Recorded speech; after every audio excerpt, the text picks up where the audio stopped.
میرا نام منور علی ہے۔ ایک روز میں جمعہ پڑھنے گیا تو مولوی صاحب جو کہ میرے پڑوسی اور میرے بہت اچھے دوست بھی تھے اور میرے بارے میں سب کچھ جانتے تھے، جمعہ نماز کے بعد مجھ سے کہنے لگے، منور، ایک یتیم لڑکی ہے جو کہ میرے گاؤں کی رہنے والی ہے، اسے اس کی خالہ نے پالا ہے اور وہ لڑکی بہت شریف اور نیک ہے، اس کی شادی کی عمر ہو گئی ہے اور کوئی مناسب رشتہ نہیں مل رہا۔ اگر تم چاہو تو میں تمہارا نکاح اس لڑکی سے کروا دیتا ہوں اور نکاح کے بعد تم سادگی سے اسے اپنے گھر لے جا سکتے ہو، تمہارا شادی کا خرچہ بھی بچ جائے گا اور اس غریب لڑکی کا گھر بھی بس جائے گا۔ اس وقت میرے پاس کھانے کے پیسے بھی نہیں تھے اور دوسرا میں کوئی اچھی جاب ڈھونڈ رہا تھا، مگر جب میں نے لڑکی کو دیکھا تو ہاں کہہ دیا، کیونکہ وہ لڑکی تو بڑی خوبصورت تھی۔ میں نکاح کر کے اسے اپنے گھر لے آیا۔ اس لڑکی کا نام فاطمہ تھا اور میرا نکاح اس کی رضامندی سے میرے ساتھ ہوا تھا۔ پہلی نظر میں ہی مجھے اس کے ساتھ محبت ہو گئی تھی اور مجھے خوشی اس بات کی تھی کہ ہماری شادی میں کسی قسم کی کوئی بھی رکاوٹ نہیں آئی تھی، ہمارے درمیان میں کوئی بھی ظالم سماج کے روپ میں نہیں آیا تھا۔ حالانکہ میری ماں کی خواہش تھی کہ وہ اپنی بھانجی کو بہو بنائے گی، میں نے بھی پہلے شادی کا معاملہ ان پر ہی چھوڑ رکھا تھا، مگر جب میں نے فاطمہ کو دیکھا تو اس کی محبت میں مبتلا ہو گیا۔ اس کو دیکھتے ہی میرے دل نے گواہی دی کہ یہ وہی ہے جس کے ساتھ میں خوشیوں بھری زندگی گزار سکتا ہوں۔ میرے گھر میں میری ماں کے علاوہ کوئی نہیں تھا۔ جب میں فاطمہ کو گھر لے آیا تو میری ماں مجھ سے ناراض ہو گئی تھی، پھر فاطمہ اور میں نے مل کر انہیں منایا تھا اور وہ میری ماں تھی، ان کا میرے علاوہ کوئی نہیں تھا۔ 2 دن بعد میری ماں نے اپنا غصہ ختم کر کے فاطمہ کو قبول کر لیا تھا۔ اب زندگی بہت ہی پرسکون انداز میں گزر رہی تھی، بس مسئلہ تھا تو اب میری جاب کا تھا، مگر حیرت کا جھٹکا مجھے تب لگا جب اسی دن ہی میری جاب ایک بہت بڑی کمپنی میں لگ گئی۔ فاطمہ میرے لیے بڑی خوش قسمت ثابت ہوئی تھی، میری زندگی میں بہار ہی بہار تھی۔ میری ماں کبھی بھی ہماری زندگی میں دخل اندازی نہیں کرتی تھی اور نہ ہی انہوں نے کبھی فاطمہ پر کسی معاملے میں روک ٹوک کی تھی۔ مجھے اس بات کی خوشی تھی کہ وہ روایتی ساس نہیں بنی تھی، یہی وجہ تھی کہ میرے دل میں ان کی محبت اور قدر پہلے سے زیادہ بڑھ گئی تھی۔ اب مجھے اپنی جاب کے سلسلے میں 2 مہینے کے لیے پاکستان سے باہر جانا تھا۔ فاطمہ میرے جانے کا سن کر ہی اداس ہو گئی تھی۔ میں نے اسے تسلی دی اور کہا کہ یہ 2 مہینے کا عرصہ پلک جھپکنے سے پہلے ہی گزر جائے گا اور میں تمہیں روزانہ فون کیا کروں گا۔ ایسے ہی ہزاروں طریقے سے بہلا کر میں دوسرے ملک آ گیا، مگر یہاں آتے ہی میں اس قدر مصروف ہو گیا کہ میں اپنا وعدہ بھول گیا۔ سلام دعا کے بعد میں کسی سے زیادہ بات ہی نہیں کر سکتا تھا۔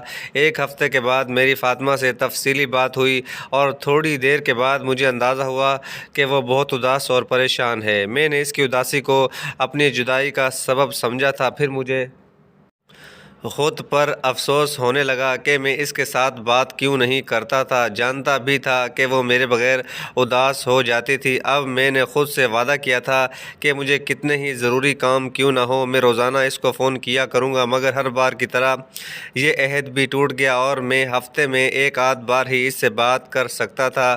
جب بھی میں بات کرتا وہ بڑے شکوے بھرے انداز میں مجھ سے شکایتیں کرنے لگتی کہ میں اسے وہاں جاتے ہی بھول گیا ہوں، اور جب میں نے اس کو ویڈیو کال پر دیکھا تو میں اسے پہچان ہی نہیں سکا۔ وہ بالکل مختلف لگ رہی تھی۔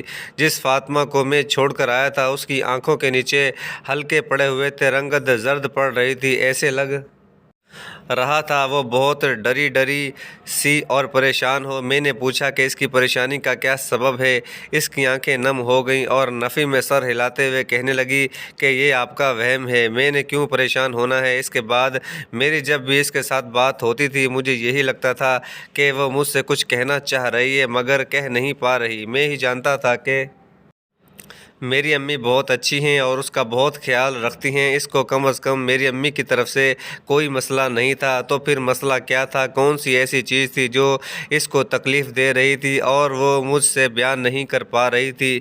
دیکھتے ہی دیکھتے 2 مہینے کا عرصہ گزر چکا تھا اور میری پچھلے 2 ہفتے سے فاطمہ سے بالکل بات نہیں ہوئی تھی۔ میں جانے سے پہلے اس کے لیے اس کی پسند سے تحفے لینا چاہتا تھا اور پھر جب میں نے اپنی ماں کو کال کر کے فاطمہ کے بارے میں بتایا تو وہ ایک پل کو خاموش ہو گئی، پھر کہنے لگی کہ اس کی خالہ کی طبیعت خراب تھی، وہ ان کی طرف گئی ہے، مگر اس سے میری بات نہیں ہو پا رہی تھی، اس کا نمبر نہیں مل رہا تھا، میری پریشانی بجا تھی، میری 2 ہفتے سے اس کے ساتھ بات نہیں ہوئی تھی۔ اماں کہنے لگی کہ 2-4 دن کی ہی بات ہے، تم نے یہاں پر واپس آ جانا ہے، پریشان مت ہو اور اچھے سے اپنا کام نمٹا لو۔ اس کے بعد جب میں گھر آیا تو مجھے فاطمہ کہیں بھی نظر نہیں آ رہی تھی۔ پھر میں نے اپنی ماں سے کہا کہ اسے پتہ نہیں کہ آج میں گھر پر آ رہا ہوں، کہاں ہے وہ کہنے لگی کہ تم پہلے کھانا کھا لو، اس کے بارے میں بعد میں بات کرتے ہیں۔ مگر مجھے ایسے لگ رہا تھا جیسے میری ماں مجھ سے کچھ چھپا رہی ہے، میری تو جیسے بھوک کی مر گئی تھی، ایسے لگتا تھا جیسے کوئی انہونی ہونے والی ہے۔ میں نے چند لقمے زبردستی کھائے، اس کے بعد مجھے ماں اپنے کمرے میں لے گئی، کہنے لگی کہ اب میں جو بات کہنے جا رہی ہوں وہ تم نے صبر و تحمل سے سنی ہے۔ پھر جو خبر انہوں نے مجھے سنائی، اس کو سن کر مجھے لگا جیسے 7 آسمان مجھ پر آ گرے ہوں۔ میری بیوی فوت ہو گئی تھی جبکہ میں اسے یہاں پر بالکل ٹھیک ٹھاک چھوڑ کر گیا تھا، اور 2 ہفتے پہلے وہ بالکل ٹھیک تھی۔ اماں نے مجھے کہا کہ اسے ہارٹ اٹیک ہوا تھا، مگر میں نے تمہیں اسی لیے نہیں بتایا کہ تم پریشان ہو جاؤ گے، اور ویسے بھی جو ہونا تھا وہ ہو گیا۔ تم جب واپس آئے تو تمہیں پتہ چل ہی جانا تھا، اگر پہلے بتا دیتی تو تم ڈپریشن میں چلے جاتے، خود کو کوئی نقصان پہنچا دیتے۔ مجھے تو لگ رہا تھا کہ ساری دنیا اندھیر ہو گئی ہے، جیسے میرے لیے کچھ بھی باقی نہیں رہا ہو۔ پھر اماں مجھے قبرستان لے کر گئی اور وہاں پر ایک تازہ بنی ہوئی قبر دکھائی۔ انہوں نے مجھے بتایا کہ یہی تمہاری بیوی کی قبر ہے۔ وہاں سے آنے کے بعد میں نے جب فاطمہ کی خالہ سے ملنے کی فرمائش کی تو اماں کہنے لگی کہ وہ اپنے رشتہ داروں کے پاس چلی گئی ہیں، وہ اب اپنے گھر میں نہیں رہتی۔ یہاں فاطمہ تھی جو روزانہ ہی ان کو دیکھنے کے لیے چلی جایا کرتی تھی، مگر اب جب وہ بھی اس دنیا میں نہیں رہی تو وہ یہاں پر اکیلی رہ کر کیا کرتی۔ اب میری حالت بھی کسی مجنوں جیسی ہو گئی تھی، میں ہر وقت خود کو کام میں مصروف رکھتا تاکہ اس کی یادوں سے خود کو دور رکھ سکوں، مگر مجھے پھر بھی چین نہیں تھا۔ ایسے لگ رہا تھا جیسے جاتے جاتے وہ میرا سب کچھ اپنے ساتھ لے گئی ہو، اور اب میں بالکل خالی دامن لیے بیٹھا ہوں۔ اب میری یہی روٹین تھی، میں آفس سے واپس آنے کے بعد روزانہ قبرستان چلا جاتا اور اپنی بیوی کی قبر پر فاتحہ خوانی کرتا تھا۔ میں کتنی کتنی دیر تک وہاں پر بیٹھا رہتا اور کبھی عشاء کی نماز کے بعد واپس آتا تھا۔ میں اس کے ساتھ ڈھیروں باتیں کرتا رہتا، ایسے جیسے وہ میری باتوں کو سن رہی ہو، اور کبھی کبھی مجھے لگتا تھا کہ وہ میری باتوں کو سن رہی ہو، اور کبھی کبھی مجھے لگتا تھا کہ وہ میری باتوں کا جواب دے رہی ہو۔ اماں مجھ سے پوچھتی تھی کہ تم اتنا لیٹ کیوں آئے ہو؟ تب میں نے انہیں بتایا کہ میں فاطمہ کی قبر پر جاتا ہوں اور یہ وقت میں اس کے ساتھ گزارتا ہوں، کیونکہ مجھے آفس سے آنے کے بعد کا وقت اس کے ساتھ گزارنا اچھا لگتا ہے۔ اب 2-3 دن سے آفس میں مصروفیات بڑھ گئی تھی، میں آفس سے بہت ہی لیٹ گھر واپس آتا تھا۔ تقریباً 1 ہفتے کے بعد میں آفس سے جلدی چھٹی کر کے قبرستان چلا گیا، اور وہاں پر جب میں فاطمہ کی قبر کے پاس پہنچا تو وہاں پر 5-6 مرد کھڑے تھے جو میرے لیے بالکل انجان تھے۔ میں نے ان لوگوں کو اس سے پہلے کبھی نہیں دیکھا تھا۔ وہ فاطمہ کی قبر پر کھڑے تھے اور مجھے دیکھتے ہی وہاں سے مڑ گئے۔ میں نے اس بارے میں اتنا خیال نہیں کیا، مگر اب روز یہی ہونے لگا تھا۔ میں جب بھی وہاں پر جاتا تو وہ لوگ وہاں پر کھڑے ہوتے، اور جیسے ہی میں جاتا وہ مجھے دیکھتے ہی وہاں سے واپس پلٹ جاتے۔ پہلے دن ان لوگوں کو دیکھنے کے بعد میں نے اس بات پر نوٹس نہیں لیا تھا، کیونکہ اکثر لوگ قبرستان میں دوسرے لوگوں کی قبر پر بھی فاتحہ خوانی کر لیا کرتے تھے، مگر اب میں مسلسل ان لوگوں کو 1 ہفتے سے دیکھ رہا تھا، اور حیرت کی بات یہ تھی کہ مجھے دیکھتے ہی وہ لوگ وہاں سے پلٹ جاتے تھے۔ یہ بات مجھے حیران کرنے کے ساتھ ساتھ چونکا بھی رہی تھی۔ گھر آنے کے بعد جب میں نے اماں سے اس بارے میں ذکر کیا تو ان کے چہرے پر افسردگی طاری ہو گئی۔ ان کے تاثرات ایسے لگ رہے تھے جیسے وہ مجھ سے کچھ کہنا چاہتی ہوں مگر کہہ نہ پا رہی ہوں۔ نہ جانے کیا چیز تھی جو انہیں بات کہنے سے روک رہی تھی۔ میں نے پھر ان سے کہا کہ جو بھی بات ہے اب مجھے بتا دیں۔ انہوں نے کہا کہ کیسے بتا دوں، تم پہلے ہی اتنے غم زدہ ہو۔ میں تمہیں سچ بتا کے تمہارے دل کو خراب نہیں کرنا چاہتی، مگر میں نے اماں کو کہا کہ آپ میری فکر مت کریں، جو بھی بات ہے آپ مجھے کھل کر بتائیں، میرا حق بنتا ہے کہ میں جان سکوں۔ مجھے ایک عجیب فکر لاحق ہو گئی تھی، کیونکہ میں جب سے وہاں پر گیا تھا میں نے فاطمہ کو ہمیشہ پریشان دیکھا تھا۔ ایسے لگتا تھا جیسے وہ مجھ سے کچھ کہنا چاہتی ہو مگر وہ نہ کہہ پا رہی ہو۔ یہی وجہ تھی کہ میں سچ جاننا چاہتا تھا، وہ لوگ کون تھے اور کیا ان کی وجہ سے ہی فاطمہ پریشان تھی۔ مگر جو بات اماں نے بتائی اس کو سن کر تو میرے پاؤں کے نیچے سے زمین نکل گئی۔ ان کا کہنا تھا کہ میری بیوی کا ان لوگوں کے ساتھ چکر تھا، وہ آوارہ لڑکی تھی۔ مولوی صاحب نے تمہارے ساتھ دھوکہ کیا ہے، تبھی تو وہ یہ مسجد چھوڑ کر دوسرے شہر چلے گئے ہیں اور تمہاری بیوی کے مختلف مردوں کے ساتھ تعلقات تھے۔ مجھے یہ سب کچھ سن کر یقین نہیں آ رہا تھا۔ جتنا میں فاطمہ کو جانتا تھا وہ بہت اچھی اور با کردار لڑکی تھی، مگر میں اپنی ماں کو بھی نہیں جھٹلا سکتا تھا۔ ہو سکتا ہے انہیں غلط فہمی ہوئی ہو۔ میں نے ان سے پوچھا کہ آپ کو ایسا کیوں لگا، تو وہ کہنے لگی کہ میں نے اسے کئی بار فون پر مردوں کے ساتھ نازیبا باتیں کرتے ہوئے سنا تھا، اور ایک بار تو حد ہی ہو گئی تھی۔ رات کو میرے سونے کے بعد اس نے کسی کو گھر پر بلا لیا تھا۔ آدھی رات کو میری آنکھ کھلی تو میرا اپنے کمرے میں دل گھبرا رہا تھا۔ جب میں باہر آئی تو تمہاری بیوی کے کمرے سے کسی مرد سے باتیں کرنے کی آوازیں آ رہی تھی، اور پھر جو منظر میں نے دیکھا میرا دماغ ہی چکرا گیا تھا۔ میں تمہاری بیوی کے بارے میں سوچ بھی نہیں سکتی تھی کہ وہ ایسا کام کر سکتی ہے۔ جب میں نے اسے رنگے ہاتھوں پکڑ لیا تو وہ مجھ سے معافیاں مانگنے لگی۔ میرے پاؤں پڑ گئی کہ میرے شوہر کو یہ سب کچھ مت بتانا۔ تب میرا بھی دل نرم ہو گیا اور میں نے اسے یہ سوچ کر معاف کر دیا کہ خدا بھی تو اپنے بندوں کے بڑے سے بڑے گناہوں کو معاف کر دیتا ہے۔ میں تمہیں کبھی نہ بتاتی اگر اس کے بعد بھی وہ ٹھیک ہو جاتی، مگر اس کے بعد بھی وہ اپنی حرکتوں سے باز نہیں آئی تھی۔ کتنی ہی بار میں نے اس کو فون پر کسی کے ساتھ باتیں کرتے ہوئے دیکھا تھا، اور یہ سب کچھ میں تمہیں بتانا ہی چاہتی تھی۔ میں چاہتی تھی کہ جب تم یہاں پر آؤ تب میں تمہیں یہ سب کچھ بتاؤں گی، اور وہ اسی لیے پریشان رہتی تھی کیونکہ اس کی اصلیت میں جان گئی تھی۔ اسے یہ ڈر تھا کہ کہیں میں تمہیں یہ سب نہ بتا دوں اور اس سے پہلے ہی اس کی موت واقع ہو گئی، پھر یہ سب باتیں میں نے اس کے ساتھ ہی دفنا دیں۔ اب جب تم نے خود اپنی آنکھوں سے اس کی قبر پر غیر مردوں کا آنا جانا دیکھا ہے جنہوں نے اس کا پیچھا اس کے مرنے کے بعد بھی نہیں چھوڑا، یقیناً اس نے ان لوگوں کو بھی تمہاری طرح اپنے پیچھے مجنوں بنا رکھا تھا، جو وہ ابھی تک اس کے عشق میں اس حد تک پاگل ہو چکے ہیں کہ اس کی قبر پر شام تک بیٹھے رہتے ہیں۔ ماں کی باتیں سن کر مجھے اپنی بیوی سے گھن آنے لگی تھی۔ اس نے آخر میرے ساتھ ایسا کیوں کیا تھا؟ میں اس سے بے تحاشا محبت کرتا تھا، اس کی ہر بات مانتا تھا، پھر کیا وجہ تھی جو وہ غیر مردوں کی جانب متوجہ ہو گئی تھی؟ اب میرا دل ہی نہیں کرتا تھا کہ میں اس کی قبر پر جاؤں اور فاتح خوانی کروں۔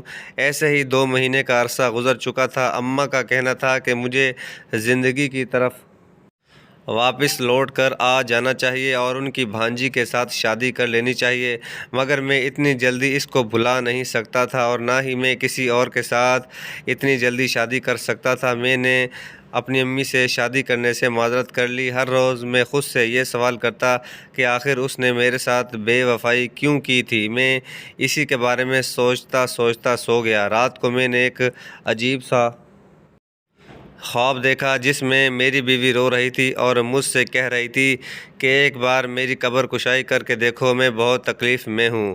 میں ایک دم اٹھ کر بیٹھ گیا، میرے ماتھے پر پسینے کے قطرے جھلملا رہے تھے۔ پہلے میں نے اپنا خواب نظر انداز کرنے کی کوشش کی، مگر پھر میں نے سوچا کہ ہو سکتا ہے کہ میرے لیے یہ میرے رب کی طرف سے اشارہ ہو، مجھے دیکھنا تو چاہیے کہ آخر اس قبر میں ایسا کیا ہے۔ اگلے دن آفس سے نکلتے ہوئے مجھے بہت دیر ہو گئی۔ جب میں قبرستان پہنچا تو ہر وقت اندھیرا پھیل چکا تھا۔ میرا دل بری طرح سے گھبرا رہا تھا۔ جب میں نے قبر کی کھدائی شروع کی تو میرے دل نے کہا کہ مجھے یہ نہیں کرنا چاہیے، مگر جب میں نے قبر کھودی اور اندر کا منظر دیکھا تو میں حیرت زدہ رہ گیا۔ وہ قبر تو بالکل خالی تھی، وہاں پر کچھ بھی نہیں تھا۔ میری بیوی کی لاش کہاں تھی؟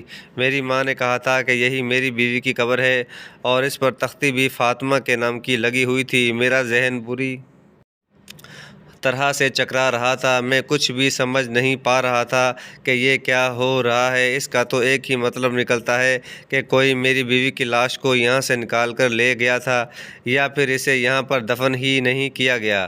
کتنے ہی سوال تھے جو میرے دماغ میں چکرا رہے تھے۔ اب مجھے کسی پر بھی یقین نہیں آ رہا تھا۔ ایسا لگتا تھا جیسے ساری دنیا مجھ سے جھوٹ بول رہی ہے۔ اب تو میں اپنی ماں کے حوالے سے بھی مشکوک ہو گیا تھا۔ میں نے جلدی سے اس قبر کو بند کیا اور اس کے پاس ہی بیٹھ کر یہ سوچنے لگا کہ آخر میں اس بات کی تہہ تک کیسے پہنچوں۔ کچھ تو ایسا تھا جو سامنے تھا مگر مجھے نظر نہیں آ رہا تھا۔ میں گھر پر نہیں تھا اور میری غیر موجودگی میں میری بیوی کا انتقال ہو گیا، اور میری ماں نے مجھے خبر بھی نہیں کی، اور جس قبر کے بارے میں مجھے کہا گیا تھا کہ یہ فاطمہ کی قبر ہے، وہ اس میں موجود ہی نہیں تھی۔ اب سب سے پہلے تو مجھے اس گورکن کو پکڑنا تھا جس نے میری بیوی کو یہاں دفنایا تھا۔ وہی سچ اگل سکتا تھا، اور اس وقت گورکن یہاں پر موجود نہیں تھا۔ جب میں گھر گیا تو میری ماں نے مجھ سے بہت پیار سے بات کی، مگر آج مجھے ان سے بھی بات کرنے کا دل نہیں کر رہا تھا۔ خیر، اگلے دن جب میں قبرستان گیا تو میں گورکن کو دیکھ کر حیران رہ گیا۔ وہاں ایک نیا گورکن آ گیا تھا۔ اس گورکن نے کہا کہ پہلے والا گورکن نوکری چھوڑ کر چلا گیا ہے اور اب میں اس کی جگہ پر آ گیا ہوں۔ میں نے بہت مشکل سے اس کا پتہ ڈھونڈا اور اس تک پہنچ گیا۔ جب میں اس کے گھر میں گیا تو مجھے دیکھ کے وہ ڈر گیا اور وہاں سے بھاگنے لگا، مگر میں نے اسے پکڑ لیا اور اس سے کہا کہ مجھے سچ سچ بتاؤ، تمہارا بھاگنا یہ ثابت کر رہا ہے کہ تم چور ہو۔ اور پھر اس نے جو کچھ مجھے بتایا، اسے سن کر میں پاگل ہو گیا تھا۔ میں مرے مرے قدموں سے گھر واپس آیا تھا۔ مجھے یقین نہیں آ رہا تھا کہ میرے ساتھ جو کچھ ہوا ہے وہ حقیقت تھی یا ایک بھیانک خواب تھا۔ آخر کو وہ ایسا کیسے کر سکتی تھی؟ وہ جانتی تھی کہ میں اسے بے تحاشا محبت کرتا ہوں اور میرے لیے اس کے بغیر رہنا ناممکن ہے۔ تب انہوں نے یہ سب کچھ کیسے کر لیا؟ گھر آنے کے بعد میرا اپنی ماں سے سامنا کرنے کا دل نہیں کر رہا تھا۔ میں اپنے کمرے میں جانے لگا جب انہوں نے مجھے بازو سے پکڑ کر روک لیا اور میرا چہرہ اپنی جانب موڑ کر پوچھنے لگی کہ بیٹا، یہ کیا بات ہے؟ تم اپنی ماں سے کیوں ناراض رہنے لگے ہو؟ ماں سے بھی بھلا کوئی ناراض ہوتا ہے؟ اب میری ساری برداشت جواب دے گئی تھی۔ میں نے ان سے کہا کہ آپ نے ایسا کیوں کیا ہے؟ آج میری آنکھوں میں آنسو تھے جسے دیکھ کر ان کا چہرہ لٹھے کی مانند سفید ہو گیا۔ انہوں نے مجھے ٹالنے کی بہت کوشش کی، مگر میں اب ٹلنے والا نہیں تھا کیونکہ میں اب حقیقت تک پہنچ گیا تھا۔ پھر وہ ہارے ہوئے جواری کی طرح بیٹھ گئی اور کہنے لگی کہ وہ مجھے اچھی نہیں لگتی تھی۔ میں نے ہمیشہ ہی سے اپنی بھانجی کو تمہاری بیوی کے روپ میں دیکھا تھا، اسے ہمیشہ اپنی بہو سمجھا تھا، مگر تم نے میری بات کو کوئی اہمیت نہیں دی۔ تم نے اس کے ساتھ شادی کر لی، مجھ سے پوچھنا بھی گوارا نہیں کیا تھا، اور شادی کے بعد تم اس کے سامنے مجھے بھول جایا کرتے تھے۔ تم اسے مجھ سے زیادہ اہمیت دیتے تھے اور یہ بات مجھ سے برداشت نہیں ہوتی تھی۔ میں اندر ہی اندر جلنے لگی تھی، اور جب تم یہاں سے چلے گئے تب میرے پاس ایک اچھا موقع تھا۔ میں نے اس کا جینا حرام کر دیا تھا، اسے بلیک میل کرنا شروع کر دیا، اس سے کہا کہ وہ تمہاری زندگی سے چلی جائے، اور پھر میں نے اس کی کچھ جھوٹی ویڈیوز اور کچھ اس کی ایسی تصاویر بنوائیں جسے دیکھ کر وہ شرم سے پانی پانی ہو گئی، مگر پھر بھی وہ تمہاری زندگی سے نکلنے کے لیے رضامند نہیں تھی۔ پھر مجبوراً مجھے اس کی خالہ کا استعمال کرنا پڑا۔ انہیں میں نے بہت بری طرح سے دھمکایا تھا کہ وہ فاطمہ کو یہاں سے نہ لے گئی تو میں یہ تصویریں اور ویڈیوز ہر کسی کو دکھا دوں گی، سارے خاندان میں انہیں بدنام کر دوں گی۔ اور پھر فاطمہ کی خالہ ڈر گئی، وہ اسے یہاں سے لے کر جانے کے لیے رضامند ہو گئی۔ جب وہ یہاں سے چلی گئی تو مجھے تمہارا خیال آیا اور میں نے قبرستان میں ایک جھوٹی قبر بنوائی اور اس پر فاطمہ کی تختی لگوا دی، اور وہ آدمی میں نے ہی اس قبر پر بھیجے تھے تاکہ تمہیں یقین آ جائے کہ تمہاری بیوی بدکار تھی۔ اب میری ماں مجھ سے معافی مانگ رہی تھی اور میں نے کرب سے آنکھیں موند لیں۔ مجھے اطمینان تھا کہ وہ زندہ تھی، اور اگلے ہی دن صبح میں اس کے پاس پہنچ گیا۔ میں اس کو دیکھ کے پہچان بھی نہیں سکا تھا، وہ اس قدر کمزور ہو چکی تھی اور میرے غم نے مجھے بہت زیادہ نڈال کر دیا تھا۔ تب ہم دونوں بہت روئے تھے۔ میں نے جب اسے واپس چلنے کی بات کی تو وہ بہت زیادہ خوف زدہ تھی، وہ میری ماں سے بہت زیادہ ڈرنے لگ گئی تھی، مگر میں اسے لے کر پھر ایک الگ گھر میں شفٹ ہو گیا تھا۔ میں جانتا تھا کہ اس کی ذہنی حالت کیسی ہے اور میں اس پر کوئی دباؤ نہیں ڈال سکتا تھا۔ میں روزانہ اپنی ماں سے ملنے کے لیے جاتا ہوں۔ میری ماں نے جو کچھ کیا تھا وہ معافی کے لائق نہیں تھی، مگر وہ میری ماں تھی، اسی لیے میں نے دل پر پتھر رکھ کے اسے معاف کر دیا تھا۔